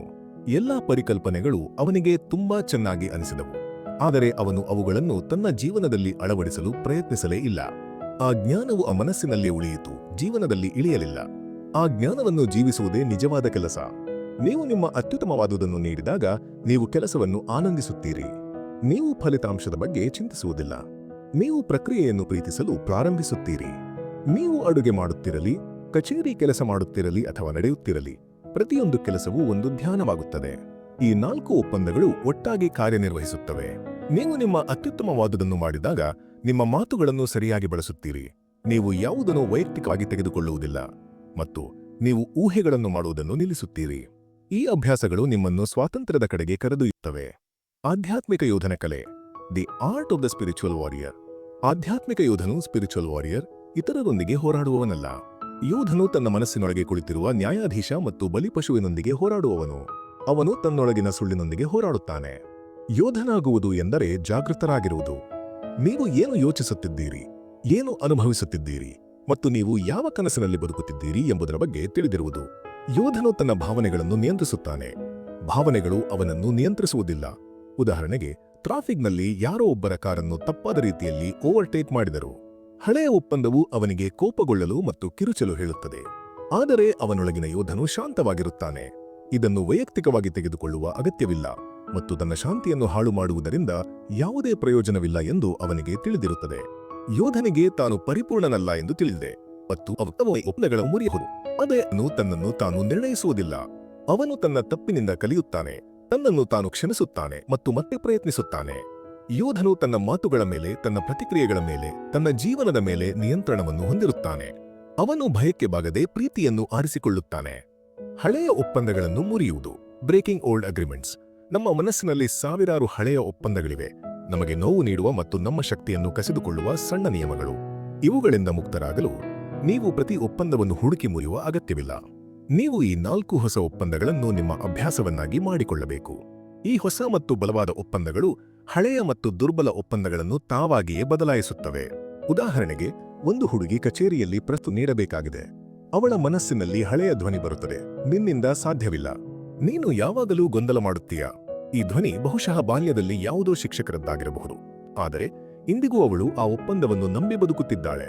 ಈಗ ಅವಳು ಮೊದಲ ಒಪ್ಪಂದವನ್ನು ಬಳಸುತ್ತಾಳೆ ಮತ್ತು ತನ್ನೊಂದಿಗೆ ಹೇಳುತ್ತಾಳೆ, ನಾನು ಸಮರ್ಥಳಾಗಿದ್ದೇನೆ ಮತ್ತು ನಾನು ನನ್ನ ಅತ್ಯುತ್ತಮವಾದುದನ್ನು ನೀಡುತ್ತೇನೆ. ಇದು ಒಂದು ಯುದ್ಧದಂತೆ. ನಿಮ್ಮ ಹೊಸ ಒಪ್ಪಂದಗಳು ನಿಮ್ಮ ಹಳೆಯ ಭಯಾನಕ ಒಪ್ಪಂದಗಳೊಂದಿಗೆ ಹೋರಾಡುತ್ತಿವೆ. ನೀವು ಈ 4 ಒಪ್ಪಂದಗಳನ್ನು ಬಳಸಿದಾಗಲೆಲ್ಲ ನಿಮ್ಮ ಸ್ವಂತ ಶಕ್ತಿ ಹೆಚ್ಚಾಗುತ್ತದೆ ಮತ್ತು ಭಯದ ಶಕ್ತಿ ಕಡಿಮೆಯಾಗುತ್ತದೆ. ಇದು ಒಂದೇ ದಿನದ ಕೆಲಸವಲ್ಲ, ಇದು ದೈನಂದಿನ ಅಭ್ಯಾಸ. ನಿಮ್ಮ ನಿಜವಾದ ಸ್ವರೂಪ, ಯೋರ್ ಟ್ರೂ ಸೆಲ್ಫ್. ಬಾಲ್ಯದಿಂದ ನಾವು ಧರಿಸಿದ ಮುಖವಾಡಗಳು ಮತ್ತು ನಾವು ಮಾಡಿದ ಒಪ್ಪಂದಗಳು ನಮ್ಮ ನಿಜವಾದ ಸ್ವರೂಪವನ್ನು ಮರೆಮಾಡುತ್ತವೆ. ಸಮಾಜ ನಮ್ಮನ್ನು ಒಪ್ಪಿಕೊಳ್ಳಲಿ ಎಂದು ನಾವಿಲ್ಲದವರಾಗಲು ನಾವು ಪ್ರಯತ್ನಿಸುತ್ತೇವೆ. ನೀವು ಹಳೆಯ ಒಪ್ಪಂದಗಳನ್ನು ಮುರಿಯಲು ಪ್ರಾರಂಭಿಸಿದಾಗ ಈ ಮುಖವಾಡಗಳು ಕಳಚಲು ಪ್ರಾರಂಭಿಸುತ್ತವೆ ಮತ್ತು ನಿಮ್ಮ ನಿಜವಾದ ಅಧಿಕೃತ ಸ್ವರೂಪವು ಹೊರಬರುತ್ತದೆ. ಭಯವಿಲ್ಲದೆ ಪ್ರೀತಿಯಿಂದ ತುಂಬಿದ ಮಗುವು ಹೊರಬರುತ್ತದೆ. ಉದಾಹರಣೆಗೆ, ಒಬ್ಬ ವ್ಯಕ್ತಿ ಸದಾ ಗಂಭೀರವಾಗಿರುತ್ತಿದ್ದ, ಏಕೆಂದರೆ ದೊಡ್ಡವರು ನಗಬಾರದು ಎಂದು ಅವನಿಗೆ ಕಲಿಸಲಾಗಿತ್ತು. ಅವನು ಈ ಒಪ್ಪಂದವನ್ನು ಮುರಿದಾಗ ಜನರು ಅವನೊಳಗಿನ ಹಾಸ್ಯಮಯ ಮತ್ತು ಸಂತೋಷದ ವ್ಯಕ್ತಿಯನ್ನು ಕಂಡರು. ಅದು ವರ್ಷಗಳಿಂದ ಸೆರೆಯಾಗಿತ್ತು. ನಿಮ್ಮ ನಿಜವಾದ ರೂಪದಲ್ಲಿ ಬಂದಾಗ ಕೆಲವರು ನಿಮ್ಮನ್ನು ತೊರೆಯಬಹುದು, ಏಕೆಂದರೆ ಅವರು ನಿಮ್ಮ ಮುಖವಾಡವನ್ನು ಪ್ರೀತಿಸುತ್ತಿದ್ದರು, ನಿಮ್ಮನ್ನಲ್ಲ. ಆದರೆ ಉಳಿಯುವವರು ನಿಮ್ಮ ನಿಜವಾದ ಸ್ವರೂಪವನ್ನು ಪ್ರೀತಿಸುತ್ತಾರೆ ಮತ್ತು ಅಂತಹ ಸಂಬಂಧಗಳೇ ಸತ್ಯವಾಗಿರುತ್ತವೆ. ನಿಮಗೆ ಇನ್ನು ಮುಂದೆ ಇತರರನ್ನು ಮೆಚ್ಚಿಸಲು ಬದುಕುವ ಅಗತ್ಯವಿಲ್ಲ. ನೀವು ಹೇಗಿದ್ದೀರೋ ಹಾಗೆಯೇ ಸಾಕಾಗಿದ್ದೀರಿ. ನೀವು ಅಂತೆಯೇ ಇರಲು ನೀವು ಸ್ವತಂತ್ರರು. ಜಾಗೃತಿಯ ಶಕ್ತಿ, ದ ಪವರ್ ಆಫ್ ಅವೇರ್ನೆಸ್. ಬದಲಾವಣೆಯ ಮೊದಲ ಹೆಜ್ಜೆ ಜಾಗೃತಿ, ಅವೇರ್ನೆಸ್. ನಿಮಗೆ ತಿಳಿದಿಲ್ಲದ ವಿಷಯವನ್ನು ನೀವು ಬದಲಾಯಿಸಲು ಸಾಧ್ಯವಿಲ್ಲ. ನಿಮ್ಮದೇ ಆಲೋಚನೆಗಳ ಬಗ್ಗೆ ನೀವು ಒಬ್ಬ ಪತ್ತೆದಾರರಾಗಬೇಕು. ನಿಮ್ಮ ಮನಸ್ಸಿನಲ್ಲಿ ಯಾವ ಒಪ್ಪಂದಗಳು ನಡೆಯುತ್ತಿವೆ, ಯಾವ ಧ್ವನಿ ನಿಮ್ಮನ್ನು ನಿರ್ಣಯಿಸುತ್ತಿದೆ ಮತ್ತು ನಿಮ್ಮನ್ನು ದುಃಖಿತರನ್ನಾಗಿ ಮಾಡುತ್ತಿದೆ ಎಂಬುದನ್ನು ನೀವು ನೋಡಬೇಕು. ಉದಾಹರಣೆಗೆ, ಒಬ್ಬ ಹುಡುಗಿ ಯಾರಾದರೂ ತನ್ನನ್ನು ಹೊಗಳಿದಾಗ ಅಹಿತಕರ ಭಾವನೆಯನ್ನು ಅನುಭವಿಸುತ್ತಾಳೆ ಮತ್ತು ಇಲ್ಲ, ಹಾಗಿಲ್ಲ ಎಂದು ಹೇಳುತ್ತಾಳೆ. ಜಾಗೃತರಾದಾಗ ತಾನು ಪ್ರಶಂಸೆಗೆ ಅರ್ಹಳಲ್ಲ ಎಂಬ ಹಳೆಯ ಒಪ್ಪಂದ ತನ್ನೊಳಗೆ ಇದೆ ಎಂದು ಅವಳಿಗೆ ಅರ್ಥವಾಗುತ್ತದೆ. ಈಗ ಅವಳು ಅದನ್ನು ತಿಳಿದಿದ್ದಾಳೆ, ಅವಳು ಅದನ್ನು ಬದಲಾಯಿಸಬಹುದು. ಜಾಗೃತಿಯು ನೀವು ಎಲ್ಲಿ ಸಿಲುಕಿಕೊಂಡಿದ್ದೀರಿ ಎಂದು ನಿಮಗೆ ತಿಳಿಸುತ್ತದೆ. ಇದು ನಿಮ್ಮ ಮಾನಸಿಕ ಸೆರೆಯ ನಕ್ಷೆಯನ್ನು ನಿಮಗೆ ನೀಡುತ್ತದೆ. ನೀವು ನಿಮ್ಮ ಅಭ್ಯಾಸಗಳು, ನಿಮ್ಮ ಭಯಗಳು ಮತ್ತು ನಿಮ್ಮ ಸುಳ್ಳು ಕಥೆಗಳನ್ನು ನೋಡಲು ಪ್ರಾರಂಭಿಸಿದಾಗ ಮಾತ್ರ ನೀವು ಅವುಗಳಿಂದ ಹೊರಬರಲು ದಾರಿ ಮಾಡಬಹುದು. ನಿಮ್ಮೊಳಗಿನ ಕತ್ತಲೆಯನ್ನು ನೋಡುವುದು ದೊಡ್ಡ ಧೈರ್ಯದ ಕೆಲಸ, ಆದರೆ ಅದನ್ನು ನೋಡದೆ ನೀವು ಬೆಳಕನ್ನು ತಲುಪಲು ಸಾಧ್ಯವಿಲ್ಲ. ಜಾಗೃತಿಯೇ ಆ ಬೆಳಕು. ಸಂಕ್ರಮಣದ ಪ್ರಕ್ರಿಯೆ. The process of transformation. ಈ 4 ಒಪ್ಪಂದಗಳು ಕೇಳಲು ತುಂಬಾ ಸುಲಭವಾಗಿ ತೋರುತ್ತವೆ, ಆದರೆ ಅವುಗಳನ್ನು ಜೀವನದಲ್ಲಿ ಅಳವಡಿಸುವುದು ಒಂದು ತಪಸ್ಸಿನಂತೆ. ಇದು ರಾತ್ರೋರಾತ್ರಿ ಎಲ್ಲವನ್ನೂ ಸರಿಪಡಿಸುವ ಒಂದು ಮಾಂತ್ರಿಕ ಗುಳಿಗೆಯಲ್ಲ. ಬದಲಾವಣೆಯು ನಿಧಾನವಾಗಿ ಪುನರಾವರ್ತನೆಯಿಂದ ಬರುತ್ತದೆ. ನೀವು ಒಂದು ಮಂತ್ರವನ್ನು ಜಪಿಸುವಂತೆ ನಿಮ್ಮ ಜೀವನದಲ್ಲಿ ಈ ಒಪ್ಪಂದಗಳನ್ನು ಪ್ರತಿದಿನ ಜಪಿಸಬೇಕು, ನಿಮ್ಮ ಪ್ರತಿಯೊಂದು ಕಾರ್ಯದಲ್ಲಿ, ಪ್ರತಿಯೊಂದು ಆಲೋಚನೆಯಲ್ಲಿ. ಉದಾಹರಣೆಗೆ, ಒಬ್ಬ ವ್ಯಕ್ತಿ ಚಾಡಿ ಮಾತು ಆಡದಿರಲು ನಿರ್ಧರಿಸಿದನು. ಮೊದಲ ವಾರದಲ್ಲಿ ಅವನು ಹಲವು ಬಾರಿ ಮರೆತು ಇತರ ಬಗ್ಗೆ ಕೆಟ್ಟಾಗಿ ಮಾತನಾಡಿದನು. ಆದರೆ ಅವನು ತನ್ನನ್ನು ತಾನು ನಿರ್ಣಯಿಸಲಿಲ್ಲ. ಅವನು ತನ್ನ ತಪ್ಪನ್ನು ಒಪ್ಪಿಕೊಂಡನು ಮತ್ತು ಮತ್ತೆ ಪ್ರಯತ್ನಿಸಿದನು. ಗಾಸ್ ಮಾಡಿರುವುದು ಅವನ ಅಭ್ಯಾಸವಾಯಿತು. ನೀವು ಸಾವಿರಾರು ಬಾರಿ ಬೀಳುತ್ತೀರಿ. ನಿಮ್ಮ ಹಳೆಯ ನ್ಯಾಯಾಧೀಶನು ನಿಮಗೆ ಹೇಳುತ್ತಾನೆ, ನೋಡು, ನಿನ್ನಿಂದ ಸಾಧ್ಯವಿಲ್ಲ. ಆದರೆ ನೀವು ಸೋಲನ್ನು ಒಪ್ಪಿಕೊಳ್ಳಬಾರದು. ನೀವು ಎದ್ದುತ್ತು, ಪರವಾಗಿಲ್ಲ, ನಾನು ಇಂದು ನನ್ನ ಅತ್ಯುತ್ತಮವಾದುದನ್ನು ಮಾಡುತ್ತಿದ್ದೇನೆ ಮತ್ತು ನಾಳೆ ನಾನು ಮತ್ತೆ ಪ್ರಯತ್ನಿಸುತ್ತೇನೆ ಎಂದು ಹೇಳಬೇಕು. ನಿಮ್ಮ ಬಗ್ಗೆ ದಯೆ ಇರಲಿ. ನೀವು ಇಡೀ ಜೀವನ ಹಳೆಯ ರೀತಿಯಲ್ಲಿ ಬದುಕಲು ಕಲಿತಿದ್ದೀರಿ. ಅದನ್ನು ಬದಲಾಯಿಸಲು ಸಮಯ ತೆಗೆದುಕೊಳ್ಳುತ್ತದೆ. ಪ್ರಕ್ರಿಯೆಯನ್ನು ನಂಬಿರಿ ಮತ್ತು ಮುಂದುವರಿಯಿರಿ. ಕನಸುಗಳ 2ನೇ ಗಮನ, the second attention of dreams. ನಾವು ಗ್ರಹದ ಕನಸು ಎಂದು ಕರೆಯುವ ಒಂದು ಕನಸಿನಲ್ಲಿ ಬದುಕುತ್ತಿದ್ದೇವೆ. ಇದು ಭಯ, ದ್ವೇಷ ಮತ್ತು ನಾಟಕದಿಂದ ತುಂಬಿದ ಸಮಾಜದಿಂದ ಸೃಷ್ಟಿಯಾದ ಕನಸು. ಈ 4 ಒಪ್ಪಂದಗಳು ಈ ನರಕದಂತಹ ಕನಸಿನಿಂದ ಹೊರಬರಲು ಮತ್ತು ನಿಮ್ಮದೇ ಆದ ಹೊಸ ವೈಯಕ್ತಿಕ ಕನಸನ್ನು ಸೃಷ್ಟಿಸಲು ನಿಮಗೆ ಅವಕಾಶ ನೀಡುತ್ತವೆ. ಪ್ರೀತಿ, ಸಂತೋಷ ಮತ್ತು ಸ್ವಾತಂತ್ರ್ಯವನ್ನು ಆಧರಿಸಿದ ಕನಸು. ಇದನ್ನು ಕನಸುಗಳ 2ನೇ ಗಮನ, the dream of the second attention ಎಂದು ಕರೆಯಲಾಗುತ್ತದೆ. ಮೊದಲ ಕನಸಿನಲ್ಲಿ ಒಬ್ಬ ಹುಡುಗಿಯ ಕನಸು, ನಾನು ದೊಡ್ಡ ಕಂಪನಿಯಲ್ಲಿ ಸಿಇಒ ಆಗಬೇಕು, ಆಗ ಮಾತ್ರ ನಾನು ಯಶಸ್ವಿ ಎಂದು ಕರೆಸಿಕೊಳ್ಳುತ್ತೇನೆ ಎಂದಿತ್ತು. 2ನೇ ಕನಸಿನಲ್ಲಿ ಅವಳ ಹೊಸ ಕನಸು, ಅದು ಎಷ್ಟೇ ಚಿಕ್ಕದಾಗಿರಲಿ, ನನಗೆ ಸಂತೋಷ ನೀಡುವ ಕೆಲಸವನ್ನು ನಾನು ಮಾಡಬೇಕು ಎಂದಾಯಿತು. ಅವಳು ಸಮಾಜದ ಕನಸನ್ನು ತನ್ನ ಹೃದಯದ ಕನಸಿನಿಂದ ಬದಲಾಯಿಸಿದಳು. ನಿಮ್ಮ ಹೊಸ ಕನಸು ನಿಮ್ಮದೇ ಆದ ಸ್ವರ್ಗ. ನೀವು ನಿಮ್ಮನ್ನು ಪ್ರೀತಿಸುವ, ನೀವು ಇತರರನ್ನು ನಿರ್ಣಯಿಸದ, ನೀವು ಭಯದಲ್ಲಿ ಅಲ್ಲದೆ ನಂಬಿಕೆಯಲ್ಲಿ ಬದುಕುವ ಜಗತ್ತು. ಇದು ನಿಮ್ಮದೇ ಆದ ಜಗತ್ತು, ಅದರ ಸೃಷ್ಟಿಕರ್ತರು ನೀವೇ ಆಗಿದ್ದೀರಿ. ನೀವು ಭಯದ ಕನಸಿನಲ್ಲಿ ಬದುಕಬೇಕೆ ಅಥವಾ ಪ್ರೀತಿಯ ಕನಸಿನಲ್ಲಿ ಬದುಕಬೇಕೆ ಎಂದು ನೀವೇ ಆರಿಸಿಕೊಳ್ಳಬಹುದು. ಮರಣದ ದೇವದೂತ, ದಿ ಏಂಜಲ್ ಆಫ್ ಡೆತ್. ನಿಮ್ಮ ಬಳಿ ಬದುಕಲು ಕೇವಲ 1 ವಾರ ಮಾತ್ರ ಉಳಿದಿದೆ ಎಂದು ನಿಮಗೆ ತಿಳಿದರೆ ಏನು ಮಾಡುತ್ತೀರಿ ಎಂದು ಊಹಿಸಿ. ನೀವು ಸಣ್ಣಪುಟ್ಟ ವಿಷಯಗಳ ಬಗ್ಗೆ ಜಗಳವಾಡುವುದನ್ನು ನಿಲ್ಲಿಸುತ್ತೀರಿ. ನಿಮ್ಮ ಕೆಲಸದ ಬಗ್ಗೆ ನೀವು ಚಿಂತಿಸುವುದಿಲ್ಲ. ನೀವು ಪ್ರೀತಿಸುವ ಜನರನ್ನು ಭೇಟಿ ಮಾಡಲು ಹೋಗುತ್ತೀರಿ ಮತ್ತು ಅವರು ನಿಮಗೆ ಎಷ್ಟು ಮುಖ್ಯ ಎಂದು ಅವರಿಗೆ ತಿಳಿಸುತ್ತೀರಿ. ನೀವು ಪ್ರತಿ ಕ್ಷಣವನ್ನು ಪೂರ್ಣವಾಗಿ ಜೀವಿಸುತ್ತೀರಿ. ಮರಣವು ನಮಗೆ ಯಾವುದು ಮುಖ್ಯ ಎಂದು ಕಲಿಸುತ್ತದೆ. ಮರಣದ ದೇವದೂತನು ನಮ್ಮನ್ನು ಹೆದರಿಸಲು ಬರುವುದಿಲ್ಲ, ಅವನು ನಮಗೆ ಬದುಕಲು ಕಲಿಸಲು ಬರುತ್ತಾನೆ. ಈ ಜೀವನವು ಅಮೂಲ್ಯವಾಗಿದೆ ಮತ್ತು ಅದನ್ನು ವ್ಯರ್ಥ ಮಾಡಲು ನಮ್ಮ ಬಳಿ ಸಮಯವಿಲ್ಲ ಎಂದು ಅವನು ನಮಗೆ ನೆನಪಿಸುತ್ತಾನೆ. ಏನು ಮಾಡಬೇಕೋ ಅದನ್ನು ಇಂದು ಮಾಡಿ, ಏನು ಹೇಳಬೇಕೋ ಅದನ್ನು ಇಂದು ಹೇಳಿ.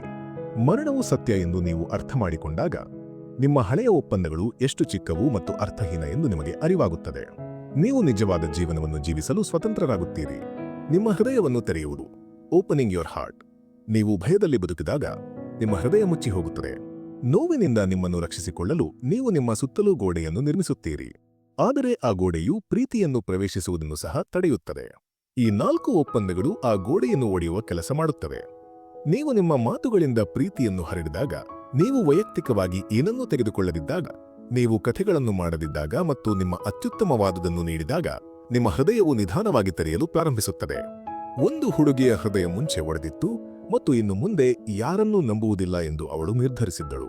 ಈ ಒಪ್ಪಂದಗಳನ್ನು ಅಳವಡಿಸಿಕೊಂಡ ನಂತರ ಇತರರ ನಡವಳಿಕೆಯು ಅವರದೇ ಜಗತ್ತು ಎಂದು ಅವಳಿಗೆ ಅರ್ಥವಾಯಿತು. ಅವಳು ತನ್ನನ್ನು ಕ್ಷಮಿಸಿದಳು, ತನ್ನ ಹೃದಯವನ್ನು ತೆರೆದಳು ಮತ್ತು ಮತ್ತೆ ಪ್ರೀತಿಸುವ ಧೈರ್ಯವನ್ನು ಮಾಡಿದಳು. ತೆರೆದ ಹೃದಯದಿಂದ ಬದುಕುವುದು ಎಂದರೆ ನೋವಿನ ಅಪಾಯದೊಂದಿಗೆ ಬದುಕುವುದು. ಆದರೆ ಈ ಅಪಾಯವಿದೆ, ನೀವು ನಿಜವಾದ ಪ್ರೀತಿ ಮತ್ತು ಸಂತೋಷವನ್ನು ಇಂದಿಗೂ ಅನುಭವಿಸಲು ಸಾಧ್ಯವಿಲ್ಲ. ಇದು ಸ್ವಾತಂತ್ರ್ಯದ ಅತ್ಯಂತ ಸುಂದರವಾದ ಭಾವನೆ. ನಿಮ್ಮ ಹೃದಯವು ತೆರೆದಿರುವಾಗ ನೀವು ಎಲ್ಲೆಡೆ ಪ್ರೀತಿಯನ್ನು ನೋಡುತ್ತೀರಿ, ಮರಗಳಲ್ಲಿ, ಆಕಾಶದಲ್ಲಿ, ಜನರಲ್ಲಿ. ನೀವೇ ಪ್ರೀತಿಯಾಗುತ್ತೀರಿ. ಭೂಮಿಯ ಮೇಲಿನ ಸ್ವರ್ಗ, ಹೆವನ್ ಆನ್ ಅರ್ತ್. ಸ್ವರ್ಗ ಎನ್ನುವುದು ನೀವು ಸತ್ತ ನಂತರ ಹೋಗುವ ಸ್ಥಳವಲ್ಲ. ಸ್ವರ್ಗವು ಒಂದು ಭಾವನೆ, ಒಂದು ಮಾನಸಿಕ ಸ್ಥಿತಿ. ಅದನ್ನು ನೀವು ಇಲ್ಲೇ ಈ ಭೂಮಿಯ ಮೇಲೆ ಅನುಭವಿಸಬಹುದು. ನೀವು ಪ್ರೀತಿ ಮತ್ತು ಕೃತಜ್ಞತೆಯಿಂದ ತುಂಬಿದಾಗ, ನೀವು ಪ್ರತಿ ಕ್ಷಣವನ್ನು ಒಂದು ಉಡುಗೊರೆಯಂತೆ ನೋಡಿದಾಗ, ನಿಮ್ಮ ಮನಸ್ಸು ಶಾಂತವಾಗಿದ್ದಾಗ ನೀವು ಸ್ವರ್ಗದಲ್ಲಿ ಬದುಕುತ್ತಿದ್ದೀರಿ. ಮತ್ತು ನೀವು ಭಯ, ಕೋಪ ಮತ್ತು ದ್ವೇಷದಲ್ಲಿದ್ದಾಗ ನೀವು ನರಕದಲ್ಲಿ ಬದುಕುತ್ತಿದ್ದೀರಿ. ಉದಾಹರಣೆಗೆ, 2 ವ್ಯಕ್ತಿಗಳು ಒಂದೇ ಉದ್ಯಾನದಲ್ಲಿ ಕುಳಿತಿದ್ದಾರೆ. ಒಬ್ಬ ವ್ಯಕ್ತಿ ಹೂವಿನ ಸೌಂದರ್ಯ ಮತ್ತು ಪಕ್ಷಿಗಳ ಹಾಡನ್ನು ಆನಂದಿಸುತ್ತಿದ್ದಾನೆ, ಅವನು ಸ್ವರ್ಗದಲ್ಲಿದ್ದಾನೆ. ಇನ್ನೊಬ್ಬ ವ್ಯಕ್ತಿ ತನ್ನ ಬಿಲ್ಗಳು ಮತ್ತು ಸಮಸ್ಯೆಗಳ ಬಗ್ಗೆ ಯೋಚಿಸಿ ತೊಂದರೆಗೊಳಗಾಗಿದ್ದಾನೆ, ಅವನು ಅದೇ ಸ್ಥಳದಲ್ಲಿ ಕುಳಿತು ನರಕದಲ್ಲಿದ್ದಾನೆ. ಸ್ಥಳ ಒಂದೇ, ಆದರೆ ಅವರ ಮಾನಸಿಕ ಸ್ಥಿತಿ ವಿಭಿನ್ನವಾಗಿದೆ. ಈ 4 ಒಪ್ಪಂದಗಳು ನಿಮ್ಮನ್ನು ನರಕದಿಂದ ಹೊರಗೆ ಕರೆದುಕೊಂಡು ಹೋಗಿ ಸ್ವರ್ಗಕ್ಕೆ ತಲುಪಿಸುವ ಮಾರ್ಗ. ನಿಮ್ಮ ಆಲೋಚನೆಗಳನ್ನು ಹೇಗೆ ಬದಲಾಯಿಸಬೇಕು ಮತ್ತು ನಿಮ್ಮ ಜಗತ್ತನ್ನು ಹೇಗೆ ಬದಲಾಯಿಸಬೇಕು ಎಂದು ಅವು ನಿಮಗೆ ಕಲಿಸುತ್ತವೆ. ನಿಮ್ಮ ಸಂತೋಷದ ನಿಯಂತ್ರಣವು ಸಂಪೂರ್ಣವಾಗಿ ನಿಮ್ಮ ಕೈಯಲ್ಲಿದೆ. ನೀವು ನಿಮ್ಮ ವೈಯಕ್ತಿಕ ಸ್ವರ್ಗದ ಮಾಲೀಕರು. ನೀವು ಯಾವಾಗ ಬೇಕಾದರೂ ಎಲ್ಲಿ ಬೇಕಾದರೂ ಅದನ್ನು ರಚಿಸಬಹುದು. ಆಯ್ಕೆ ನಿಮ್ಮದೇ ಆಗಿದೆ. ಹಳೆಯ ಒಪ್ಪಂದಗಳನ್ನು ಬದಲಾಯಿಸುವ ಮೂಲಕ ನೀವು ನಿಮ್ಮ ಸ್ವಂತ ಮನಸ್ಸನ್ನು ನಿಮ್ಮ ರೀತಿಯಲ್ಲಿ ಪುನಃ ಪ್ರೋಗ್ರಾಂ ಮಾಡಬಹುದು. ಈ 4 ಒಪ್ಪಂದಗಳನ್ನು ಅಳವಡಿಸಿಕೊಳ್ಳಲು ಬಲವಾದ ಇಚ್ಛಾಶಕ್ತಿಯನ್ನು ಇಡಿ ಮತ್ತು ಈ ಒಪ್ಪಂದಗಳೊಂದಿಗೆ ನಿಮ್ಮ ಜೀವನವನ್ನು ಜೀವಿಸಲು ಪ್ರಾರಂಭಿಸಿ. ಹೀಗೆ ಮಾಡುವುದರಿಂದ ನೀವು ಈ ಭೂಮಿಯ ಸ್ವರ್ಗವನ್ನು ಸಾಧಿಸಬಹುದು. ಈ ಒಪ್ಪಂದಗಳನ್ನು ಗೌರವಿಸಿ. ಇದು ನಿಮ್ಮನ್ನು ಸಮಾಜದ ಕನಸಿನಿಂದ ದೂರವಿಡುತ್ತದೆ ಮತ್ತು ನಿಮ್ಮದೇ ಕನಸಿನಲ್ಲಿ ಬದುಕಲು ಸಾಧ್ಯವಾಗುತ್ತದೆ. ಇದರಿಂದ ನಿಮಗೆ ಬೇಕಾದುದೆಲ್ಲವೂ ಸುಲಭವಾಗಿ ನಿಮ್ಮ ಬಳಿಗೆ ಬರುತ್ತದೆ, ಏಕೆಂದರೆ ನಿಮ್ಮ ಆತ್ಮವು ಮುಕ್ತವಾಗಿ ಚಲಿಸಲು ಪ್ರಾರಂಭಿಸುತ್ತದೆ. ಎಲ್ಲವನ್ನೂ ಪ್ರೀತಿಯ ಕಣ್ಣುಗಳಿಂದ ನೋಡಿ. ಇದರಿಂದ ನಿಮ್ಮ ಸುತ್ತಮುತ್ತಲಿನ ನಿಜವಾದ ಪ್ರೀತಿಯನ್ನು ನೀವು ಅನುಭವಿಸಬಹುದು ಮತ್ತು ಸಮಯದೊಂದಿಗೆ ನಿಮ್ಮ ಮೈಟೋಟೆ ಮಂಜು ಶಾಶ್ವತವಾಗಿ ಕೊನೆಗೊಳ್ಳಬಹುದು. ಮನುಷ್ಯರು ಶತಮಾನಗಳಿಂದ ಹುಡುಕುತ್ತಿರುವುದು ಇದನ್ನೇ. ವಾಸ್ತವವಾಗಿ ಸಂತೋಷವೇ ಕಳೆದು ಹೋದ ಸ್ವರ್ಗವಾಗಿದೆ ಮತ್ತು ಈ 4 ಒಪ್ಪಂದಗಳನ್ನು ಮಾಡುವುದರಿಂದ ನೀವು ಇದನ್ನು ಸಾಧಿಸಬಹುದು. ಆತ್ಮೀಯರೇ, ಪುಸ್ತಕಧಾರಿಯ ಈ ಸಂಚಿಕೆಯಲ್ಲಿ ನಮ್ಮ ಜೀವನದಲ್ಲಿ ದೊಡ್ಡ ಬದಲಾವಣೆಯನ್ನು ತರಬಲ್ಲ ಮತ್ತು ನಮ್ಮನ್ನು ಮಾನವೀಯತೆಯ ನಿಜವಾದ ಹಾದಿಗೆ ಕರೆದೊಯ್ಯುವ ಆ 4 ಒಪ್ಪಂದದ ಬಗ್ಗೆ ನಾವು ಆಳವಾಗಿ ತಿಳ್ಕೊಂಡೆವು. ನಾವು ಈ 4 ಒಪ್ಪಂದಗಳನ್ನು ನಮ್ಮ ಜೀವನದಲ್ಲಿ ಅಳವಡಿಸಿಕೊಳ್ಳಲು ಪ್ರಾರಂಭಿಸಿದಾಗ ನೀವು ಜಗತ್ತಿನ ಎಲ್ಲಾ ಸುಳ್ಳು ಮಾತುಗಳಿಂದ ದೂರವಾಗಿ ಸತ್ಯದ ಹಾದಿಯನ್ನು ಸಾಧಿಸುತ್ತೀರಿ. ಇದರಿಂದ ನೀವು ಸಂತೋಷದ ಒಂದು ಹೊಸ ಕನಸನ್ನು ಕಾಣಬಹುದು. ಅದು ವಾಸ್ತವದಲ್ಲಿ ನಿಮಗೆ ಸ್ವರ್ಗವಾಗಿರುತ್ತದೆ. ನೀವೆಲ್ಲರೂ ಈ ಪುಸ್ತಕವನ್ನು ಚೆನ್ನಾಗಿ ಅರ್ಥ ಮಾಡಿಕೊಂಡಿದ್ದೀರಿ ಮತ್ತು ಸಂತೋಷದ ಜೀವನವನ್ನು ಪಡೆಯಲು ಈ 4 ಒಪ್ಪಂದಗಳನ್ನು ನಿಮ್ಮ ಜೀವನದಲ್ಲಿ ಅಳವಡಿಸಿಕೊಳ್ಳುತ್ತೀರಿ ಎಂದು ನಾವು ಆಶಿಸುತ್ತೇವೆ. ನಿಮ್ಮ ಸಮಯ ಮತ್ತು ಗಮನಕ್ಕಾಗಿ ನಿಮ್ಮೆಲ್ಲರಿಗೂ ಧನ್ಯವಾದಗಳು.